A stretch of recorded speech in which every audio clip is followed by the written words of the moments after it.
Des images vidéo et photos des vedettes du cinéma, chansons et personnes anonymes en tenue d'Adam et Ève circulent sur la toile. Le cas de l'ancien sous-préfet des Garoua Boulaye suscite des réactions controversées sur la toile et au sein de l'opinion publique. Preuve, s'il en est besoin, que le téléphone portable prend une place importante dans la vie des citoyens. À distance ou en présentiel, sous les gras, l'outil servirait à immortaliser des bons moments passés avec son partenaire. Je pense que le téléphone portable pendant l'intimité, en fait ça y va de soi, de l'état d'esprit de tout un chacun. Moi je peux utiliser le téléphone portable pendant l'intimité pour revoir après, revivre ce moment merveilleux, plein de bonheur. Ça arrive parfois de faire des vidéos de notre intimité avec nos conjoints à distance, mais pas genre prendre ces photos et les garder dans le téléphone, parce qu'on ne sait pas demain où ces téléphones vont tomber et les mots sur lesquels ça va arriver. En effet, l'acte sexuel est un moment d'intimité que partagent deux personnes. La présence du téléphone portable en ce moment précis n'y est pas forcément proscrit, mais son usage doit être limité, affirment certains citoyens. L'usage du téléphone lors d'un rapport intime, je me dis que c'est pas du tout normal.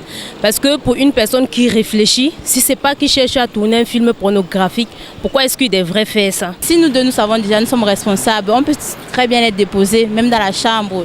Mais les allumer pour dire qu'on les filme, ce n'est pas possible. Parce qu'en les laissant peut-être au salon, il y a les appels qu'on peut rater ou bien les trucs importants, les messages. Mais si c'est que nous donnons des soins de laisser notre téléphone, donc il n'y a pas vraiment le mal en fait. C'est ceux qui s'hasardent peut-être à aller se filmer pour rien comme ça là, c'est là il y a le mal. Néanmoins, la nudité de certaines personnes en plein débat sexuel ou individuellement se retrouve régulièrement sur les réseaux sociaux. La moralité des partenaires est pointée du doigt. Ces derniers méritent des sanctions sévères. Pour moi, ce sont des pervers.